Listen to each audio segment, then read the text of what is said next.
নমস্কার বন্ধুরা, ধর্মপ্রচার বাংলা চ্যানেলে আপনাদের সবাইকে স্বাগত জানিয়ে আরও একটা নতুন ভিডিও নিয়ে চলেছে। এখনকার সবথেকে চর্চিত বিষয় হচ্ছে মহাকুম্ভ। আর সামনেই চলে গেল মৌনী অমাবস্যা। এই মৌনী অমাবস্যার দিন মহাকুম্ভেতে কী রকম অবস্থা হয়েছিল সেটা হয়তো আমরা অনেকেই সবাই জানি। আর প্রচণ্ড ভিড় হয়েছিল।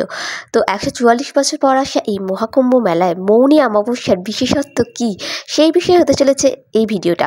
এই মৌনী অমাবস্যার দিন শত শত কোটি কোটি মানুষ কীভাবে সেই একই জায়গায় মহাকুম্ভে গেল এবং সেখানে একটা অত বড় বিপর্যয় হয়ে গেল, সেই সমস্ত রহস্য খুলতে চলেছি এই ভিডিওর মাধ্যমে। তো বন্ধুরা, ভিডিওটা শুরু করার আগে একটাই অনুরোধ, যারা নতুন চ্যানেলটাকে সাবস্ক্রাইব করে দিন আর ভিডিওটিতে একটি লাইক দিন, কমেন্টে জয় শ্রীকৃষ্ণ লিখতে ভুলবেন না। তো ভিডিওটা বন্ধুরা শুরু করছি, শুনুন। মৌনী অমাবস্যার দিন যে আসল ব্রত কথাটা সেটা আপনাদের প্রথমে আজকে আমি শেয়ার করছি।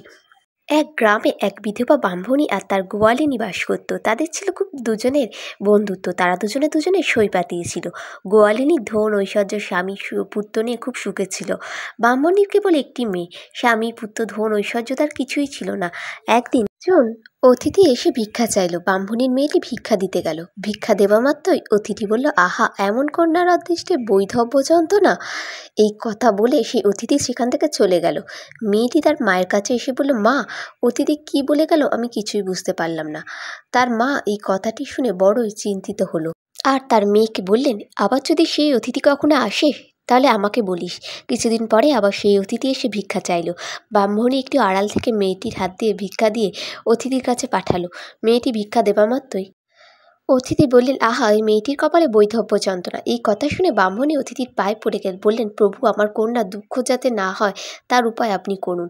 এই কথা শুনে অতিথি বললেন, যদি কেউ মৌনী অমাবস্যার 7টি ব্রত পালন করে থাকে আর সে যদি সেই ফল তোমার মেয়েকে বিয়ের রাতে উৎসর্গ করে, তাহলে তোমার জামাই আবার জীবন পাবে। কিন্তু যে ওই ব্রতের ফল উৎসর্গ করে দেবে তার কোনো বড় অমঙ্গল হবে। এই কথা শুনে ব্রাহ্মণী আবার অতিথিকে বললেন, তার দুঃখ দূর করার কি কোনো উপায় নেই প্রভু? তখন অতিথি বললেন, নিকটেই বনের ভেতরে একটি কুটে রুগী বসে আছে। তার মাথায় এক ভার দই ঢেলে আবার সেই জিভ দিয়ে চেটে সেই দই ভার পূর্ণ করলে আবার ধন ঐশ্বর্য স্বামী পুত্র সবই লাভ হয়। এই কথা শুনে ব্রাহ্মণী মনে মনে ভাবল, আমার সেই গোয়ালিনী সই 7টি ব্রত পালন করেছে, তাকে সন্তুষ্ট করতে পারলে তবেই আমার মেয়ের মঙ্গল হবে। এই ভেবে রোজ ভোরের বেলায় সইয়ের বাড়িতে গিয়ে তাদের ঘরদোর সেই সমস্ত কিছু পরিষ্কার করে আসে। গোয়ালিনী ভাবে, রোজ আমার ঘরদোর কে এইভাবে পরিষ্কার করে রাখে? আজ আমাকে লুকিয়ে দেখতে হবে। ব্রাহ্মণী যেমন ভোরের বেলায় ঘরদোর পরিষ্কার করেছে, এমন সময় গোয়ালিনী ব্রাহ্মণীকে ধরে বলে, এ কি সই, তুমি এরকম করছো কেন? তুমি তো ব্রাহ্মণের মেয়ে, আমি হলাম গোয়ালার মেয়ে। আমার চেয়ে জাতপাতের কোনো নেই।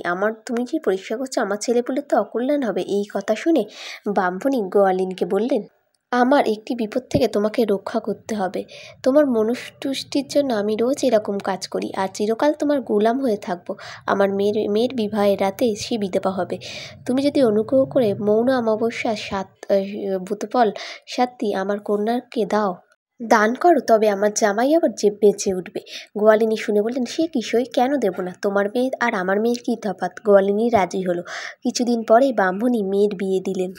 বিয়ের রাতেই জামাইয়ের হঠাৎ মৃত্যু হলো। ওই সময় গোয়ালিনী তাকে 7টি ব্রতের উৎসর্গ করে দিল। ব্রাহ্মণীর জামাই তখন আবার বেঁচে উঠল, কিন্তু গোয়ালিনীর বড় অমঙ্গল হলো। ধন ঐশ্বর্য সব গেল। স্বামী পুত্রের মৃত্যু হলো। তখন ব্রাহ্মণী গিয়ে গোয়ালিনীকে বলল, শৈশুম, তুমি কেঁদো না। এক ভার দই নিয়ে আমার সঙ্গে এসো। বনের ভিতরে যেখানে ওই কুটে অতিথি আছে সেখানে চলো। ব্রাহ্মণীর কথায় গোয়ালিনী কাঁদতে কাঁদতে সেখানে গেল।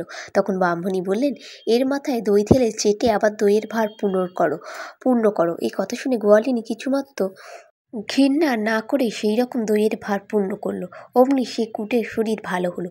তখন কুটে ব্রাহ্মণ বললেন, আমি তোমাকে একাগ্রতা ও বারবতী ধর্মে বিশ্বাসী আছে কিনা দেখার জন্য এরকম ছলনা করে বসে আছি। তোমার মৌনী অমাবস্যার ব্রত ফলে তোমার স্বামী পুত্র বেঁচে উঠেছে, ধন ঐশ্বর্য সবই আবার ফিরে এসছে। আগে তোমার ধন ঐশ্বর্য যেমন ছিল তেমনই হয়ে উঠছে। আমি সেই ব্রতের ফলদাতা নারায়ণ। তখন ব্রাহ্মণী ও গোয়ালিনী তার পায়ের তলায় লুটিয়ে পড়ল। অমনি তিনি শঙ্খ চক্র গদা পদ্ম ধরে চতুর্ভুজ মূর্তিতে তাদের দুজনকে দেখা দিয়ে বললেন, ধর্মের গতি রেখো দিনান্তেও, একবার আমাকে রোজ ডেকো। এই বলে তিনি অন্তর্হিত হইলেন। তারপর দুই সই বাড়ি এসে দেখল গোয়ালিনী সব ঠিক হয়েছে। তখন তারা মৌনী অমাবস্যার মাহাত্ম্যের প্রচার করলেন। তারা কিছুদিন সুখে স্বাচ্ছন্দ্যে কাটিয়ে ছেলে মেয়েদের বারব্রত করার উপদেশ দিয়ে সংসার ত্যাগ করলেন। এবং দুজনে স্বর্গে গেলেন। এই ফলে মৌনী অমাবস্যার ব্রত সমাপ্ত হলো। যাদের কথা ভালো লাগলে অতি অবশ্যই কমেন্টে লিখে জানান কেমন হয়েছে। ভিডিওটি ভালো লাগলে চ্যানেলটা সাবস্ক্রাইব করে লাইক দিন। আর কী ধরনের ব্রত কথা শুনতে চান সেটাও জানান।